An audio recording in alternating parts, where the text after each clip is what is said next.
My name is Jessica Monroe and I'm 33 years old, a software engineer living in Austin, Texas that I've spent most of my adult life believing that logic could fix almost anything.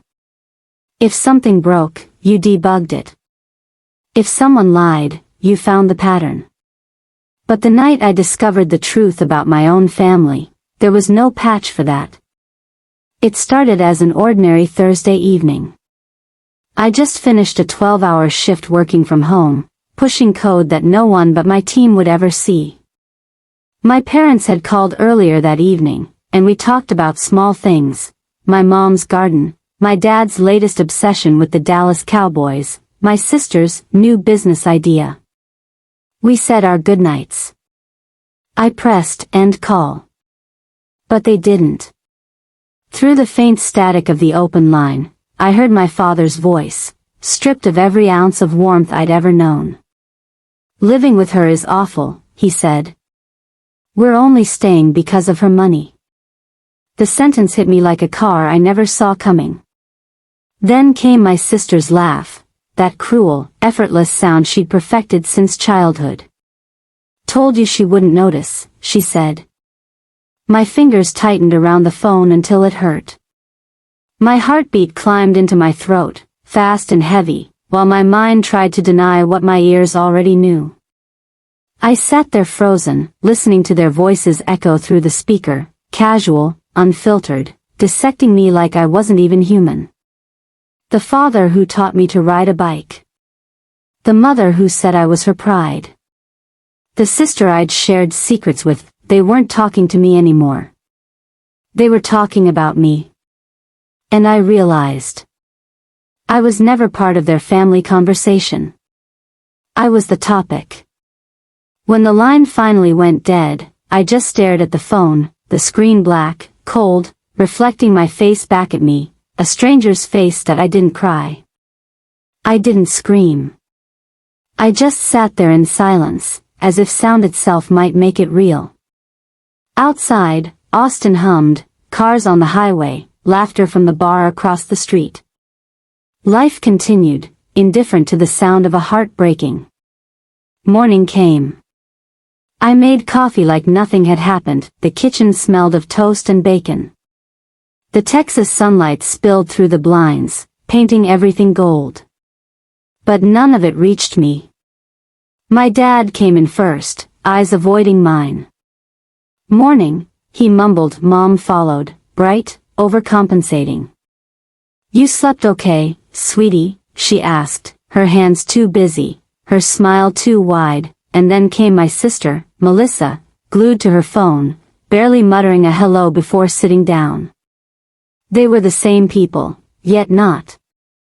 Their voices were the same, yet hollow. I watched them like a detective watching suspects.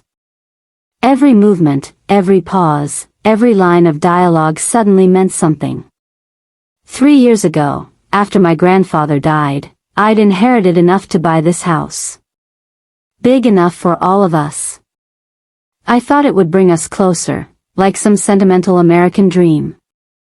My parents had retired early, and Melissa's fashion business had crashed before it even took off. So I invited them to live with me. I covered everything: bills, groceries, car repairs, medical insurance, even Melissa's business investments. I thought that's what family did. You give, you help, you hold each other up. But that call, that one slip of technology, revealed what I'd really been holding up: not family, but dependence. Not love, but debt with a smile. That morning, I opened a new note on my phone: Dad, avoids eye contact. Mom, too cheerful. Melissa, indifferent. Each word was a new stitch in a wound that wouldn't close. Days passed, and I started seeing everything differently. Dad's concerned questions about my savings. Mom's sudden interest in my bonus. Melissa's fake gratitude followed by yet another small favor. I noticed how my mother's shopping trips grew bolder. How my father always forgot his wallet. How Melissa's social media posts never mentioned her failures, only her supportive family. My logic brain kicked in. I started collecting data. Bills. Receipts. Bank statements. That's when I saw it, the pattern. A $4,000 transfer labeled consulting fee, another $2,500 2 weeks later, dozens more, all leading to an account I didn't recognize. When I checked the recipient, the name was right there, Melissa Monroe Designs LLC. My sister's dead company, the one I'd already bailed out twice. I felt my chest tighten. The truth wasn't new, it was confirmation. Like reading code you didn't write but somehow already knew the bug existed. I wanted to believe there was an explanation. A mix-up. Some automatic payment. But when I confronted my mom casually that Sunday afternoon, while she chopped vegetables for dinner, her answer sealed it. "Oh, those," she said, smiling too fast. "Just gifts for Melissa, to help her get back on her feet." "Gifts," I repeated, without asking me. She laughed nervously, the knife tapping against the cutting board. "Don't make a big deal out of it, Jessica. We're family. We share." Her tone was syrup, too sweet, too sticky, and I realized, she wasn't explaining. She was excusing. That night, I drove to my bank. The woman at the counter wore glasses and kindness, the kind of face that doesn't ask questions you're not ready to answer. I told her I needed a new account, private, secure. I moved half my inheritance into it. 6 figures. The number looked both huge and tiny on the screen. When I signed the forms, my hands were steady, for the first time in years, something was mine again. Sunday dinner smelled like roasted chicken and rosemary. The kind of meal meant to taste like family that I sat there with my fork untouched, my heart pounding in time with the ticking wall clock. Dad was talking about football. Mom was pretending everything was fine. Melissa was scrolling, her phone glowing like an accomplice. I took a deep breath. "I heard your call last week," I said quietly. "You didn't hang up." Everything stopped. Dad's knife froze mid-slice. Mom's face went pale. Melissa's phone slipped from her fingers and hit the table. "You said living with me is awful," I continued. "That you're only staying because of my money." Dad blinked, trying to recover. "It was just talk, sweetheart. Don't take everything so seriously." Mom nodded quickly. "We were joking, honey. You know we love you." Their voices were wrong, rehearsed, and Melissa, silent until now, looked up with that same mocking smirk I'd heard through the phone. "You're overreacting. You always do." I pushed my chair back slowly. "Then explain this." I held up my phone, the screenshot of her public post calling me a stingy control freak who hoards her money. The same sister who'd begged for loans and vacations now bragged online about how toxic I was. Mom gasped. Dad looked away. Melissa's smirk faded. I saw the transfers. The lies. The post. "I'm done being your bank." Dad's voice rose. "Jessica, calm down. We're family." "No," I said. "Family doesn't steal." I stood up. "You have until tomorrow morning to pack your things." Mom's fork clattered. "You can't mean that." Melissa laughed, bitter, small. "You'll miss us." I looked her straight in the eye. "No. I'll finally have peace." They left before sunrise. The house felt lighter and heavier all at once. When I finally stepped out of my room, the silence hit me first, the kind that rings in your ears. Mom's favorite throw blanket was gone. Dad's coffee mug, the one chipped at the rim, no longer sat by the sink. Melissa's charger, always plugged into the hallway outlet, had disappeared too. I stood there, barefoot on the hardwood floor, surrounded by spaces that looked the same but weren't. Every absence told a story. They'd left, but not quietly, drawers half closed. A photo frame face down. A faint scent of my mother's perfume clinging to the hallway like a ghost. For a moment, I wanted to run after them, apologize. Undo everything. Pretend the call never happened, but then I remembered their voices, that cold sentence, that mocking laugh, and the sympathy turned to stone. I poured myself coffee and sat at the kitchen table. The mug felt too heavy in my hands. My phone buzzed. 3 messages. Mom, Jessica, we're sorry. We never meant to hurt you, Dad. You're overreacting, sweetheart.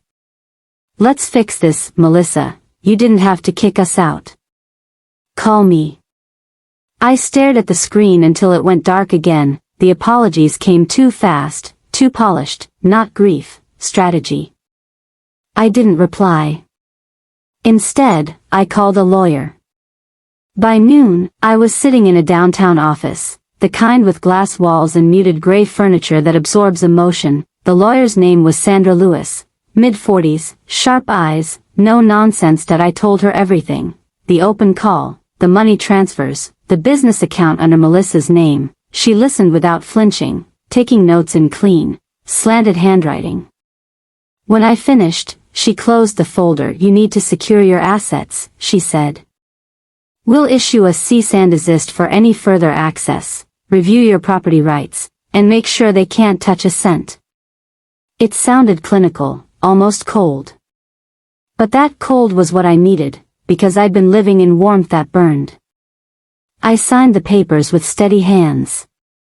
When I walked out of the building, the Texas sun hit my face, hot, honest, unforgiving. For the first time, I didn't flinch.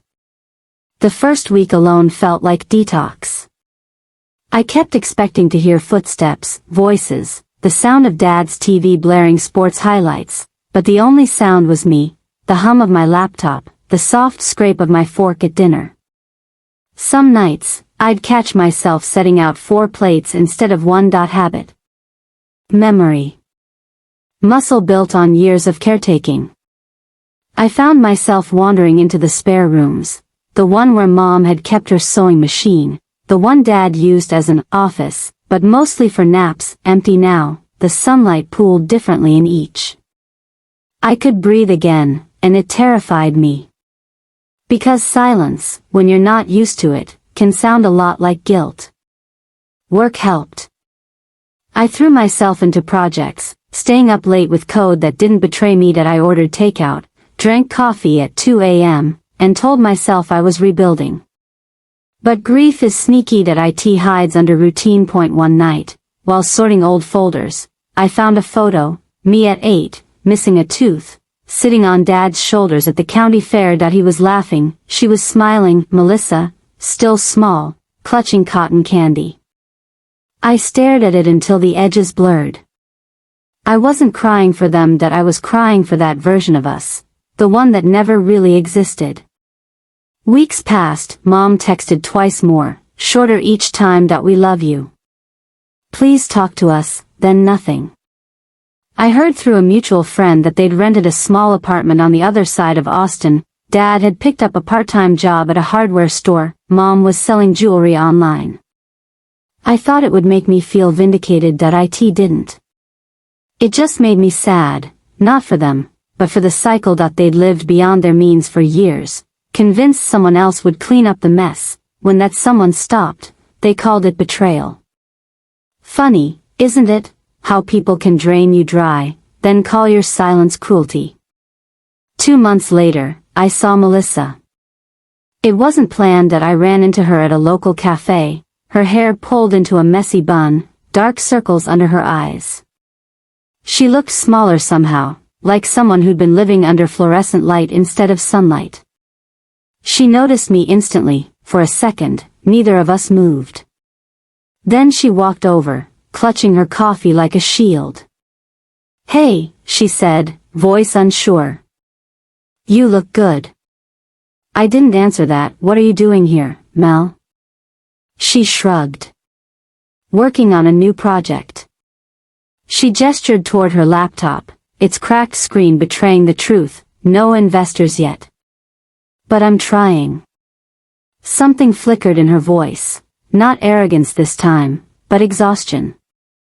I heard about Mom and Dad, I said quietly. How are they? She hesitated. Managing. Barely. Dad's not great. Mom cries a lot. I nodded, not out of pity, but recognition that they'd built a life on taking. Learning to live without it must have felt like withdrawal. She looked at me for a long time, then, almost whispering, "Do you hate us?" I exhaled. No. But I don't trust you. She blinked. That's fair. For a brief moment, the air softened between us, not forgiveness, but something like understanding, then she ruined it. You could help, though, she said, too quickly. Just a little loan to get things back on track. I laughed, not cruelly, but incredulously. Melissa, I said, this is the track. You're on it. Her expression collapsed, half anger, half shame. You've changed, she said. No, I replied. I finally stopped pretending. I left before she could answer.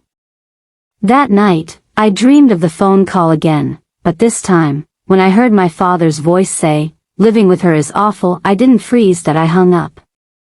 When I woke, the house was quiet, but it wasn't empty anymore. That it was mine. A few days later, Sandra, my lawyer, called. The cease and desist went through, she said. They no longer have access to your accounts. Also, the property title has been updated under your sole ownership. Hearing it spoken aloud felt strange. Ownership. Sole, words that had once sounded selfish now felt like survival. Thank you, I said. Jessica, she added, her tone softening, you'd be surprised how many people go through this. Family can be complicated when money's involved. I smiled weakly. Yeah. I just didn't expect my story to sound like a courtroom case. She paused. You'd be surprised how often love and law meet in the same room. After the call, I sat at my kitchen table, staring at the folder she'd sent over, legal proof that I wasn't crazy. For months, I'd let guilt whisper that maybe I'd overreacted, that maybe love was supposed to hurt a little. But guilt is just grief with bad manners. And I was done apologizing for protecting myself. Still, some nights the memories sneaked in. The way Dad used to pat my shoulder when I fixed his computer, Mom humming while she cooked, Melissa begging me to braid her hair before school. They came back in fragments, uninvited and sharp, but I didn't push them away. That I let them exist, ghosts that could no longer touch me. Because healing isn't deletion. It's coexistence. One Friday evening, months later, I met up with my friend Christine, my anchor through all this, at a small diner near downtown. She slid into the booth, handed me a coffee, and smiled. So, she said, how's freedom treating you? I laughed softly. Loud. Quiet. Expensive. Peaceful. She nodded. Sounds like adulthood. We talked for hours, work, movies, life, and not once did I mention my family, not because I was hiding them, but because they no longer defined the plot of my story. When I got home that night, the house was dark, still, clean. That I turned on a lamp, opened my laptop, and looked at the balance in my private account, not out of obsession, but gratitude. That money wasn't just inheritance anymore. That it was proof that I could take something built on betrayal and turn it into safety. Later, while washing dishes, I whispered something I hadn't said aloud in months. I forgive you. Not for them, for me. Because forgiveness isn't a door you open for others to walk back in. It's a door you close so you can sleep without listening for footsteps. 6 months have passed, sometimes I still wake before dawn and listen, not for footsteps or voices, but for the absence of them. Silence used to scare me, now it sounds like proof. The house no longer feels like a battlefield. The echo of their arguments has faded, replaced by the hum of my espresso machine, the faint clicking of my keyboard, the soft jazz I play while coding late at night. I've filled the walls with my own things, art from local markets, framed quotes that remind me why boundaries are sacred. I've become someone new here. Not colder, just clearer. One afternoon, while working remotely, an email from my bank pinged. Your mortgage balance has been paid in full. That I stared at it for a long time. That inheritance, the money they'd tried to drain, had finally done what it was meant to do, secure my freedom. I printed the statement and pinned it to a corkboard above my desk. Not as a trophy, but as a reminder, you saved yourself. That night, I celebrated quietly. I cooked dinner for one, grilled salmon, a glass of wine, a candle flickering in the corner. Halfway through, I found myself smiling for no reason. The kind of smile that doesn't need witnesses. Life didn't magically turn perfect. There were still lonely evenings when I scrolled through old photos, wondering if love could ever exist without debt attached, but I also started noticing new things I'd missed when I was busy rescuing everyone else. The way Austin sunsets painted the sky orange before melting into violet, the smell of rain on pavement after a long, hot day, the freedom of saying no without explaining why. I began taking long walks along Lady Bird Lake, headphones in, podcasts humming, watching other people live their own ordinary lives. It hit me how rare peace is, and how loud it becomes once you finally earn it. One Saturday, while browsing at a farmer's market, I heard someone call my name, Jessica. I turned. It was my father. He looked smaller, thinner, his hair grayer than I remembered. His shirt was clean but faded, the kind of fabric softened by too many washes and not enough pride. For a moment, neither of us spoke. Then he cleared his throat. You look good. So do you, I said, though it wasn't true. He glanced down, awkward. Your mom wanted to come, but she thought maybe she shouldn't. I understand, I said softly. We stood there between stalls of peaches and honey jars, two people trying to recognize each other after a storm. I owe you an apology, he said finally. I was stupid. I let money make me smaller. I didn't interrupt. I should have been proud of you, he continued. Instead, I was jealous. Your mother too. We told ourselves it was love, but it was fear. You didn't deserve that. For a long time, I couldn't speak. That I'd imagined this moment 1,000 ways, shouting, crying, walking away, but none of them fit. I appreciate that, I said. But I can't go back. He nodded, eyes wet but steady. I know. I just wanted you to hear it. We stood there another minute, then he walked away, disappearing into the crowd like a man returning to his consequences. I exhaled, slow, shaky, real. Forgiveness had arrived, not as a gift, but as gravity letting go. That night, I lit a candle on the windowsill and whispered, "It's done." Not because everything was fixed, but because I finally stopped needing it to be. Months rolled on. Work thrived. My boss noticed the shift in me, confidence replacing hesitation. I started leading projects, mentoring younger developers, even speaking at a local tech meetup. For the first time, I didn't shrink to make anyone comfortable. People sometimes ask what changed me, and I tell them the truth. I stopped mistaking guilt for love. Then one evening, a letter arrived, not a bill. Not junk mail. A handwritten envelope with my mother's looping script. Inside was a single page. Jess. I've replayed that night more times than I can count. I don't expect you to forgive us, but I want you to know that I finally understand what I did. I thought love meant sacrifice, even if the sacrifice was yours. I was wrong. We're okay. Modest. Your father fixes shelves for neighbors. I bake pies for a church fundraiser. Melissa moved in with us for a while. She's working retail now. She's quieter. Maybe she's learning too. I hope you're happy. You always deserve to be. Love, Mom. I read it twice, then set it on the counter beside the candle. No tears came, only warmth. Not reconciliation, but peace. I didn't write back, not because I didn't care, but because some stories close best in silence.